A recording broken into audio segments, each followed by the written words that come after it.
Start பண்ணுங்க. G வணக்கம். வணக்கம். தாவைக்க தலைவர் விஜய் இறுதியாக அந்த 118 நம்பரையும் தாண்டி 2 சீட்டு கூடுதலாவே வச்சு நாளைக்கு பதவி ஏற்பாரா இல்லையான்றதை இன்னும் ஆளுநர் டேட் அனௌன்ஸ் பண்ணல. எப்படி மேடம் பாக்குறீங்க? இந்த 118 120 சீட்டு வச்சிருக்காரு.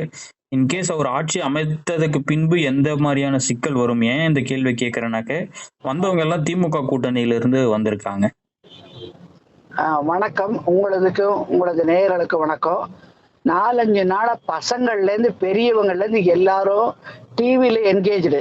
டிவி என்கேஜ்மெண்ட், யூடியூப் என்கேஜ்மெண்ட் இப்ப டிஆர்பி. அப்போது அது தவிர சென்னையில இருந்தானாக்கா அங்கங்க பட்னப்பாக்கம், அப்புறம் அவர் நீலாங்கரை அவர் இருக்கிற இடம், ராஜ்பவன், இப்படியா பல இடங்கள்ல கூட்டம், டிராபிக் ஜாம். இப்ப கூட ரைட் நவ் வந்து இது இருக்கு இல்லையா, மக்கள் பவன், லோக் பவன், அதுக்கு வாசல்ல தான் நாங்க நின்றுட்டு இருக்கோம், வந்திருக்கோம். இப்ப பாத்தீங்கன்னாக்கா ஃபுல் ஜாம்லி பேக்டு.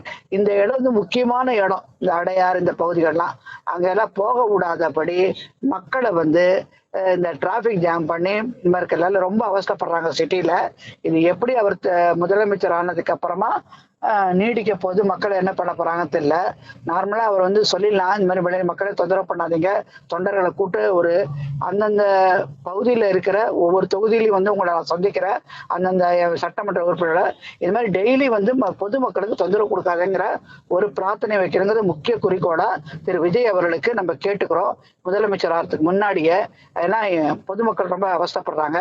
பர்டிகுலர் இந்த சவுத் சென்னையில இருக்கவங்களுக்கு ரொம்ப பிரச்சனையா இருக்குங்கிறத பதிவு செய்யறோம். அடுத்தது வந்து இன்னைக்கு நீங்க கேட்ட கேள்விக்கு வருவோம்.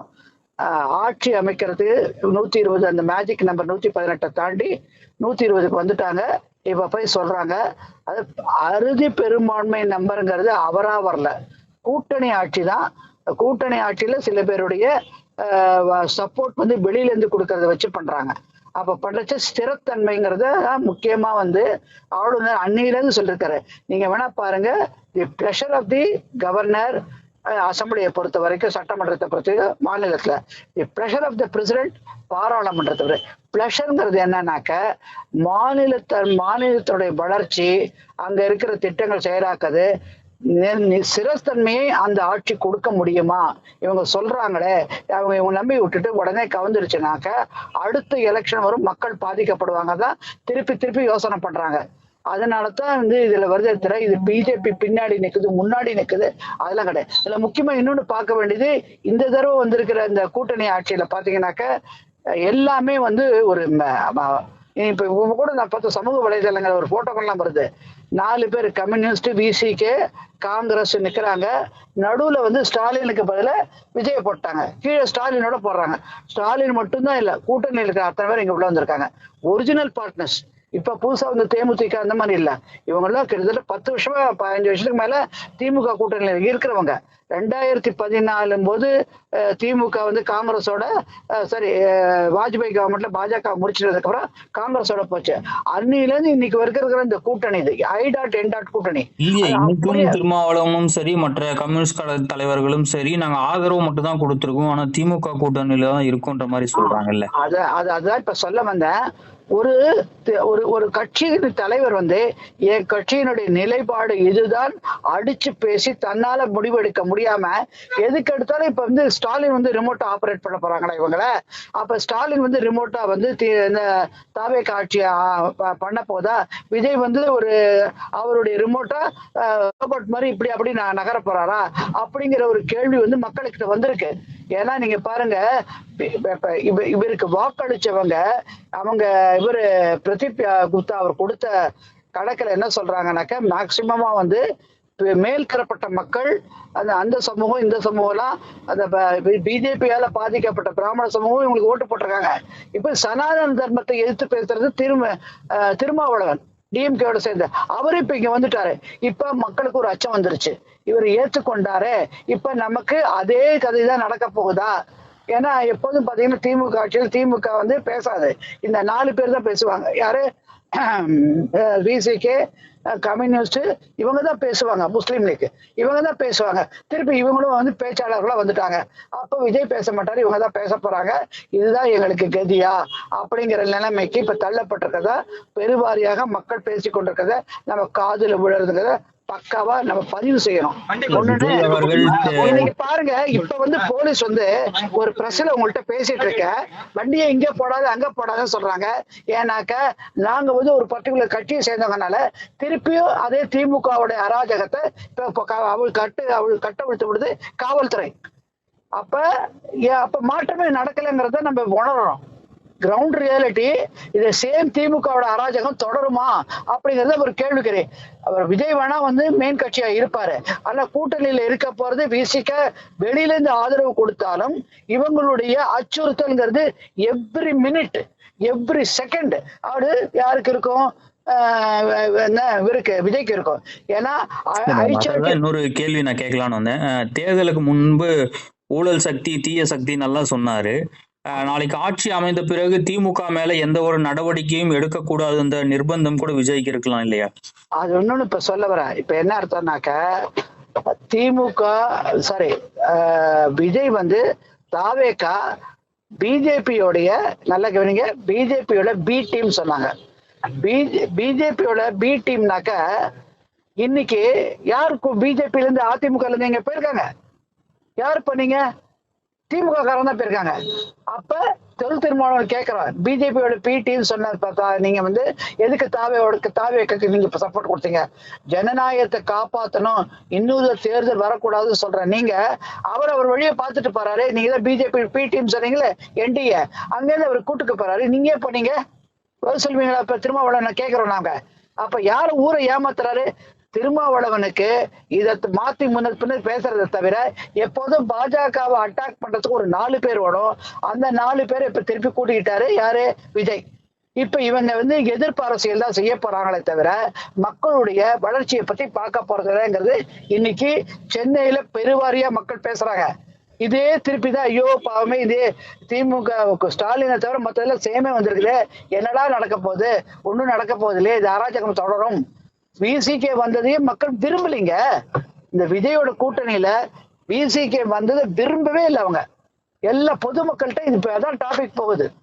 அப்ப மாற்றமே இல்லை, மாற்றத்துக்கான ஆட்சின்னு சொல்லி வந்த விஜய் நம்மளை ஏமாத்திட்டாரு அப்படின்னு மக்கள் உணர ஆரம்பிச்சுட்டாங்க.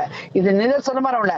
அதை விட நம்ம விஜய் வந்து என்ன பண்ணிருக்கலாம், அவர் வந்து இந்த மாதிரி தினம் தொந்தரவு பண்ற கட்சிகள்லாம் தேவையில்லை, நம்ம திருப்பி மக்கள்கிட்ட போயிடுவோம், மக்கள்கிட்ட போய் நம்ம 2வது தடவை பார்ப்போம் அப்படி வந்திருக்கணும். அப்படி வந்திருந்தானா அவருக்கு ஹேட்ஸ் ஆஃப். அவர் சுதந்திரமாக தான் நினைப்பதை மக்களுக்கு நல்லது செய்ய வேண்டிய சுதந்திரமாக செய்ய முடியும். இந்த மாதிரி ஒரு சூழ்நிலை பிசிகா போன்றவர்களா எப்போதுமே தன்னுடைய காரியத்துக்கோசம் எந்த லெவலுக்கு போவாங்க. ஏங்க இப்ப வந்து திமுக ஆட்சியில இருக்கும்போது விசிகா தொண்டர்கள் என்ன அராஜகத்தை கட்ட விழுத்து விட்டாங்க. ஏர்போர்ட் மூர்த்தி எஃப்ஐஆர் போட்டார ஸ்டாலின் போடல இல்ல, அதே மாதிரி இவங்க தொண்டர்களுக்கு கட்ட விழுத்து விடுவாங்க. அப்ப விஜய் வந்து எஃப்ஐஆர் போடணும் முயற்சித்தாலும் அவர் கை கட்டப்படும். சோ அராஜகம் பண்ற கட்சிகளே திருப்பி இங்க உள்ளுக்குள்ள வருதுனாக்க அப்ப மக்கள் எப்படி விசிகாவை நம்ப போறாங்க, தேவைக்காவை நம்ப போறாங்க? அதை பார்க்கணும்ல. அப்ப வந்து உங்களுக்கு என்ன, உங்களுக்கு வந்து திறமான ஒரு நிம்மதி இல்லாத ஆட்சியை வந்து கொடுக்கறதுக்கு விருப்பம் இல்லைனாக்க கவர்னர்கிட்ட சொல்லிட்டு ஆளுநர்கிட்ட சொல்லிட்டு நாங்க விருப்பப்படலைங்க, எங்களுடைய முழுத்தன்மை என்னைக்கு கிடைக்கிறோமோ அன்னைக்கு நான் உங்களுக்கு கோர்றோம் அப்படி சொல்லி பின்வாங்கி இருக்கணுங்க தான் எங்களுடைய கருத்து. எப்ப விசிகா இந்த மாதிரி தான் திரும்ப ஒரு மாதிரி மதசார்பற்ற கட்சின்னு சொல்லிவிட்டு நீங்க வந்து என்ன மற்ற சமூகத்துக்கு கொடுத்த அந்த சமூகத்துக்கு கொடுத்தேன்னு சொல்லிட்டு இன்னைக்கு சனாதன எதிர்ப்பு கொசு இது நான் வந்து பஸ்ல ஏறி இந்த இது கொடுத்த இதுக்கு எதிராக பஸ்ல எல்லாம் ஏறி கொடுத்தாரு சனாதன எதிர்ப்பு தலைமையில அந்த இது கொடுத்த அந்த இது கொடுத்த ஒரு திருமாவளவன் திருப்பி இந்த கட்சி. அடுத்தது வன்னி அரசு என்ன சொல்றாரு, திருமாவளவன் வந்து வருங்கால வெளியில இருந்து சப்போர்ட் பண்ணுவாங்கிறது பேச்சு. ஆட்சியில பங்கு அதிகாரத்துல பங்கு சொன்னவங்க விசிக. இன்னைக்கே அதிகாரத்துல பங்கு கேட்கல, ஆட்சியில பங்கு கேட்காம வெளியில இருக்கேன்னு சொல்றீங்க. அப்ப அப்ப என்ன முன்னுக்கு பின்னா பேசுறீங்க? வெளியில இருக்கு ஸ்டாலின் போய் பர்மிட் கேக்குறேன். அவங்க என்ன அப்ப நீங்க கொத்தடிமையா? திமுகவோட கொத்தடிமை.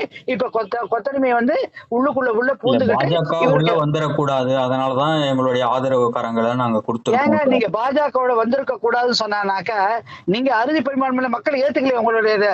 உங்களுடைய சித்தாந்தம் பாஜக வரக்கூடாதுங்கிறத ஏத்துக்கிட்டாங்கன்னா உங்களை திருப்பி கொண்டிருப்பாங்க. ஏன் கொண்டு வரல? இந்த மாதிரி சொல்லியே எங்களுக்கு ஒண்ணும் செய்ய மாட்டேங்கிறேன். எங்களுக்கு இத்து போச்சு மாநில உரிமை, நீட்டை ரத்து பண்ற, அதுக்கப்புறமா என்ன சொல்றது, இங்க பாஜக இல்லாத ஆட்சி வரும், இப்படியே சொல்லி எங்களை ஏமாத்தினீங்க, டெவலப்மெண்ட்டை கொண்டு வீட்டுக்கு போயிட்டு வாங்கன்னு சொல்லி தான் அனுப்பிச்சு விட்டாங்க. இப்ப திருப்பியும் இதே ஸ்லோகன், நீங்க மக்களுக்கு நல்லது பண்ணணும் வந்திருக்கோங்கிற வார்த்தையே வராத போது இந்த கட்சிகளுக்கு எப்படி வந்து மக்கள் ஏத்துக்கிட்டாங்க சொல்றாங்க? அவங்களை கூட்டு வச்சுட்டு எதுக்கு விஜய் பண்றாரு? இது எப்படி விரும்புவாங்க மக்கள்? விஜய் அதுக்கு வந்து தனியாவே போயிருக்கலாமே. இப்ப திருப்பியும் ஒரு பி மாடல் 2.0 திராவிட ஆட்சின்னு சொல்லிட்டு இருந்தாரு ஸ்டாலின். அது வேற விதமாக இப்ப வந்திருக்கிறதா மக்கள் உணர்றாங்க. இது நாட்டு தமிழகத்துல இப்ப அடுத்தது என்ன பண்ணுவாங்க? காங்கிரஸ் இருக்குது, அப்புறம் விசிகா வந்து. எப்போதுமே விசிகா பாஜக எதிர்க்கிற ஒரு எண்ணத்தை கொண்டது. இன்னைக்கு நாளைக்கு விஜய் அவர்கள் திரு நரேந்திர மோடி அவர்களை பார்த்து மத்திய அரசுல இருந்து ஒரு திட்டங்களை வாங்கிட்டு வந்து ஃபண்டை வாங்கிட்டு வந்து ஏதாவது செய்யணும்னு நினைச்சானாக்கா, பாஜகவுக்கு எதிரான ஆட்சி இருக்கிற நீங்க எதுக்கு போறீங்க இப்ப மோடியை பாக்குறதுக்கு அப்படின்னு விசிகா தொந்தரவு பண்ணுது. அதை ஏத்துக்கலன்னா நாங்க வாபஸ் வாங்கிடுவோம் 2 பேரை அப்படி சொன்னாக்கா அப்புறம் எப்படி ஆட்சி? இதையும் தாண்டி நீங்க என்ன சொன்னீங்க? நாங்க வந்து வெளியில இருந்தா சப்போர்ட் பண்ணுவோம், ஆட்சியில பங்கு பெற மாட்டோம் சொன்னீங்க. சொல்லிட்டு இன்னைக்கு உங்க பேச்சு நீங்க ஒண்ணு சொல்றீங்க, வன்னி அரசு என்ன பேட்டி கொடுக்குறாரு? தொண்டர்கள் என்ன விரும்புறாங்க? தொண்டர்கள் என்ன விரும்புறாங்க? தொண்டர்கள் என்ன விரும்புறாங்கனாக்க விசிகே வந்து இன்னைக்கு சென்னை கிழக்குல திருச்சி கிழக்குல அவங்க என்ன பண்ணணுமா, அந்த காலி அறை இடத்துல திரும்ப வந்து போட்டியிட்டு அவர் வந்து துணை முதலமைச்சர் ஆகணும் விரும்புறாங்க சொல்றாங்க. அப்ப தொண்டர்கள் விரும்புறாங்க சொன்னாக்க அப்ப என்ன அர்த்தம்? திருச்சி கிழக்குல அவரை நிக்க வச்சு ஜெயிக்க வச்சு பார்க்கணும், துணை முதலமைச்சர் ஆக்கணும் பாக்குறாங்கன்னு ஒரு வார்த்தையை விடுறாரு வன்னி அரசு. அப்ப இவங்களுடைய ஸ்திரத்தன்மை என்ன? பதில் சொல்வாரா? ஆட்சியில கேட்கல, நாங்க அதிகாரம் கேட்கல, வெளியில இருந்தா சப்போர்ட் கொடுக்குறோம்ட்டு சொன்னதுக்கு அப்புறமா இந்த மாதிரி வார்த்தைகள் வருவது என்றால் இந்த வார்த்தையை நம்ம எப்படி நம்புறது? பதில் சொல்ல முடியுமா யாரால? திருமாவளவனால? அப்ப ஊரை ஏமாத்துறீங்களா எல்லாரும் சேர்ந்து? அதாவது மாற்றத்தை நோக்கி கொடுத்த வாக்களிச்ச மக்களுடைய ஏமாத்துறீங்களாங்கிறது எங்களுடைய ஒரு கேள்வி. பதில் சொல்லுவாரா திருமாவளவன்? எங்களுக்கு வேண்டியது இதான், நீங்க வந்து மக்கள் வந்து எங்களை வேற விதமா செய்யுங்க செயலாக்குங்க உங்களை கூட்டு சொன்னாங்க. எங்களை கொண்டு போய் திருப்பியும் அதே சூழ்நிலைக்கு இறக்கி விட்டீங்க. அதுதான் நடந்திருக்காரு, இப்ப பண்ணிருக்காரு விஜய். ஏங்க இதுக்கு பண்றதுக்கு அவங்களுக்கு ஆட்சிக்கு ஓட்டு கொடுத்தோம். இந்த திருமாவளவனையும் அப்புறம் திருப்பி கம்யூனிஸ்ட் இதே இந்த எப்ப பாரு மாநில உரிமை அது இது மத்திய அரசுக்கு எதிர்த்து பேசுறது. இதை தவிர இந்த மாதிரி இப்ப திருப்பி வந்து தொண்டர்கள் விரும்புறதா ஒரு நூல் விடுறாங்க. என்ன அப்ப என்ன அர்த்தம்? உங்களுக்கு ஆட்சிக்குள்ள வந்துடணும் ஆசை, ஆனா வந்து வெளியில இந்த மாதிரி ஒரு போர்வை போட்டுக்கிறது. ஸோ இப்ப திருப்பியும் என்னப்பா செய்யறது? தீய சக்திகள் தான் ஆட்சியை பிடிச்சிருக்குங்கிறது மக்களுடைய கருத்தா பரவலா வருது.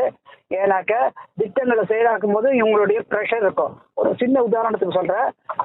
இப்போ ஒரு ICML வந்திருக்காங்க, அவங்க என்ன சொல்லுவாங்க? நாளைக்கு பட்ஜெட் போடுறது ஒரு திட்டங்கள் ஸ்பெஷலா இஸ்லாமிய பெண்களுக்கு ஏதாவது செய்யுங்க கேட்பாங்க. நியாயம், செய்ய வேண்டியதான். என்ன சொல்லுவாங்க? அவங்களுக்கு ஒரு 10 லட்சம் ரூபாய் பட்ஜெட்ல காட்டுங்க பாரு. ஆனா இவருக்கு என்ன நினைப்பாரு? சரி அதே மாதிரி கிறிஸ்தவர்களுக்கும் கொடுக்கலாம், அவர் இந்துக்களுக்கும் கொடுக்கலாம் அப்படின்னு நினைச்ச பட்ஜெட் என்ன ஆகும்? எகிரும். ஏற்கனவே 5 லட்சம் கோடி இங்க பாதிக்கப்பட்டிருக்கு. அப்ப தொகைக்கு எங்க போவாரு? இந்த மாதிரி கூட்டணி கட்சிகளுடைய அழுத்தம் வரைச்ச அவருக்கு நிம்மதியை எப்படி செயலாக்குவாங்க? முன்ன வந்து ஸ்டாலின் என்ன சொன்னாரு? அவங்களோட அமைச்சர்களை பொழுது போல காலையில என்ன பஞ்சாயத்தை கொண்டு வரீங்கன்னு தெரியல, தூக்கமே வரலனாங்க. இனிமே கூட்டணி கட்சியில இருக்கிறவங்கனால நித்திய கண்ட பூர்ணாயசாக விஜய் அவர்களால, ஏன்னா கூட்டணியில் சேர்ந்திருக்கிறவங்கள சொல்றோம், இப்ப அவருக்கு ஆதரவு தராங்களா வெளியில இருந்து அவங்களுடனே வச்சு சொல்றோம். நீங்க நல்ல ஏங்க ஆதரவு கொடுக்குறவங்க ஃப்ரீயா வந்துட்டு 2-3 நாள் முன்னாடியே அழகா கொடுத்துருப்பாங்க. இப்ப நெருக்கடியில ஆளுநர் புறப்பட்டவரை நிறுத்தி திருப்பி உட்காந்து வச்சு பேசி இந்த அளவுக்கு ஏன் செய்யறாங்க? ஃப்ரீயா இப்ப காங்கிரஸ் அடுத்த நாளே ஓடி வந்துட்டாங்கல்ல. 9 மணிக்கெல்லாம் கொடுத்துட்டாங்கல்ல, அது மாதிரி நீங்களும் கொடுத்துக்க வேண்டியதானே. எதுக்கு போய் ஸ்டாலினை போய் கன்சல்ட் பண்றது, எதுக்கு அந்த கூட்டணி சொல்றது? அப்ப உங்களை வந்து எதனா அங்க இருக்கிற அழுத்தம் என்ன? வேற ஏதாவது சமாச்சாரம் இருக்கா? பின்காலத்துல நடந்த சமாச்சாரங்கள், அதனால நீங்க ஸ்டாலின் பர்மிஷன் வாங்குறீங்களா? நீங்க ஸ்டாலின் பர்மிஷன் வாங்கி இவருக்கு ஆதரவு கொடுக்க வேண்டிய அவசியமே இல்லை. ஸ்டாலின் உடைய கட்சியால திமுக முற்றிலுமாக நிராகரிக்கப்பட்டுள்ளது மக்களால. நிராகரிக்கப்பட்டவர்கிட்ட போய் நீங்க ஆலோசனை கேட்டு இப்ப இவர்கிட்ட வருவீங்கன்னாக்க இவருடைய ஆட்சியில உண்மைத்தன்மையை எப்படி கொடுக்க போறீங்க? இதையும் வந்து ஆளுநர் யோசனை பண்ணுவாரு. நீங்க கொடுக்குற பிரஸ் மீட்டை அவர் பார்த்துட்டு இருக்காருங்க. அவருக்கு தமிழ் தெரிஞ்சிருக்கு, கத்துட்டு இருப்பாரு. இல்ல டிரான்ஸ்லேட்டரை போட்டு பாப்பாரு. நீங்க என்ன பேசுறாங்க கேட்டு சொல்லுங்கப்பா. இல்ல சார் இந்த மாதிரி சொல்றாங்க சார், ஸ்டாலின் கேட்டு வந்தோம், அவர்கிட்ட கேட்டுட்டு தான் நாங்க இறங்கிருந்தோம், அவருடைய பர்மிஷன் கொடுத்துதான் இறங்கினோம். ஏங்க ஒரு ஆதரவு கொடுக்கறதுக்கு தனி சுதந்திர மனிதன் கூட இல்லாம நீங்க ஒருத்தட்ட பர்மிஷன் கேட்டு வராங்கன்னா உங்களை நம்பி நடு ஆத்துல இறங்குற மண் குதிரை கதையா இருக்குங்க. அப்படிங்கறத யோசனை பண்ண மாட்டாரா கவர்னர்? உடனே சொல்லிட்டால கவர்னர் மறுக்கிறாரு, பிஜேபி பின்னாடி வேலை பண்ணுது. இதே வந்து கேள்விய திமுக இருக்கட்டும் காங்கிரஸுக்கும் கேட்கிறோம். டெல்லியில ஒரு காலகட்டத்துல பிஜேபிக்கு 39 அறுதி பெரும்பான்மை ஒரு கட்சி இருந்தது. அப்ப ஆம் ஆத்மியும் காங்கிரஸ் இருந்தபோது அது பாஜகவை கூப்பிடாம இவங்களை கூட்டு வச்சு ஆட்சி நடத்தினாங்க. அது பின்னாடி கவர்ந்துருச்சு, அது வேற விதம். அந்த மாதிரி சிறத்தன்மை உங்களுக்குன்னா ஒரு இது, இவங்களுக்குன்னா அவங்களுக்கு தக்காளி இங்க வந்து இது சொல்லுவாங்களே, அந்த மாதிரி பண்றீங்களா? இப்ப நீங்க நான் இப்ப சொல்றதெல்லாம் உண்மையா இல்லையா? மக்கள்கிட்ட இப்ப ஒரு அச்சம் வந்துருக்குங்க. ஐயோ போச்சலாம், சிவிசிக்கு உள்ள இருக்கு, சப்போர்ட்டை வாங்கிடுச்சு, அதனால இனிமே ஆதரவு கொடுக்கல, என்ன வேணா அராஜகம் பண்ணுவாங்க, ஒரு லேண்ட் கிராபிங் நடக்கும், எல்லாம் நடக்கும். அவனை தட்டி கேட்டானாக்க உடனே விஜய்கிட்ட போய் இப்ப பண்றீங்களா இல்லையான்னு சொல்லிட்டு ஒரு பட்டன் அமுக்குவாங்க. அவர் என்ன பண்ணுவாரு? அவருக்கு நேர்மையான ஆட்சி கொடுக்கணும் வந்திருக்காரு. இந்த பிரஷர்னால சரி ஆட்சி நீடிக்கணுமே, சரிப்பானாக்க இது இன்னொரு திமுக ஆட்சியா மாறிடும். இது இன்னொரு திமுக ஆட்சியா மாறுவதற்கான முகாந்திரங்கள் அதிகமாக இருக்கிறதாக மக்களிடம் ஒரு அச்சம் வந்திருக்கு. ஏன்னா அவங்க கம்யூனிஸ்ட் வந்த போது கூட முணுமுணுப்பு நேர்த்திகளாம் இல்ல மக்கள்கிட்ட. ஆனா இப்ப விசிக வந்து ஆதரவு கொடுக்கறதுன்னா மக்கள் ரொம்ப அப்செட் ஆயிருக்காங்க. இத வந்து எல்லாம் யோசனை பண்ணி காங்கிரஸ் வந்த போதே மக்கள்கிட்ட முணுமுணுப்பு வந்தது. ஊழலுடைய மொத்த பிம்பம் காங்கிரஸ். அந்த கட்சி வந்து என்ன பண்ணது எல்லாருக்கும் தெரியும். அந்த கட்சி திருப்பி உள்ள வந்துருச்சு, அவங்க விரும்பல. இதையும் தாண்டி விசிகாவோட ஆதரவுனா சுத்தமா பிடிக்கலைங்க மக்களுக்கு. இப்ப வெளியில நடக்கிற பேச்சு இதுதாங்க, நாங்க போய் சொல்லல, நீங்க வேணா பேட்டி எடுத்து பாருங்க, உண்மையா நடக்குது. அதனால இவர் வந்து எப்படி இந்த ஆட்சியை மேல எடுத்துட்டு போறான்னு தெரியல. இப்ப கூட ஆளுநர் மாளிகையில இருந்து வெளியில வரல, கேட்டா ஆளுநரை பிடிச்சிட்டு மாட்டேன். அது காரணம் இல்ல, இந்த காரணங்களும் கேட்பாரு. பிற்கால கட்டத்துல விசிக இவ்வளவு அமக்கலம் பண்ணிருக்குது, ரெக்கார்டு இருக்குது, இந்த எஃப்ஐஆர் எல்லாம் போட்டாகணும், அது திமுக போடல, நீங்க போடுவீங்கன்னா கேட்பாரு விஜய. கேட்கறதுக்கு முகாந்திரம் 100% இருக்கு. பிற்காலத்துல யார் யார் என்னென்ன வேணுமோ அந்த ஊழல் எல்லாம் செய்யணும் தான் ஒழிக்கிறேன்னு சொல்லிட்டு தூய சக்தின்னு சொன்னாரு. தூய சக்தி தீய சக்திகளை அழிக்கிறோம். ஆனா தீய சக்திகளோட இருந்தா கூட இன்னைக்கு கூட கூட்டிட்டு இருக்கீங்க. இது எப்படி நம்புவாங்க மக்கள் சொல்லுங்க? ஒரு பாப்புலர் மேண்டேட்டை நான் கெயின் பண்ணிட்டேங்கிறது அதை அப்படியே சஸ்டைன் பண்ணணும், நிறுத்தாம திருப்பி நீ யாரு எடுத்தீங்களோ அவங்கள கூட்ட. முக்கியமா விசிகே கூட்டத்தை மக்கள் வந்து விரும்பவே இல்லை.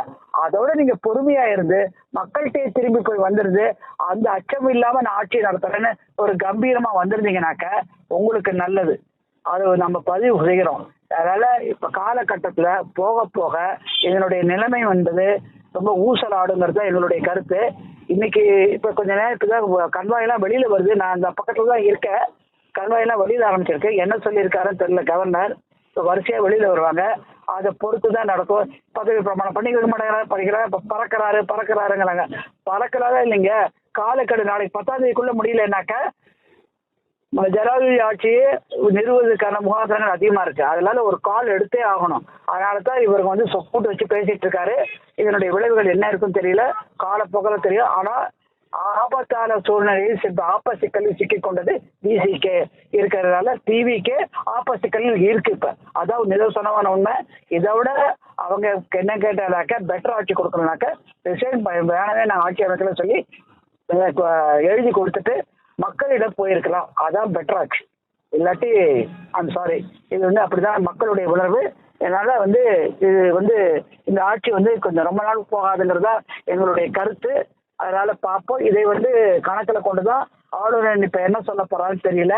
அதை வெயிட் பண்ணி பார்க்குறோம். அப்ப பார்த்தானா விஷயங்கிறது வெளியில வருங்கிறது என்னுடைய கருத்து.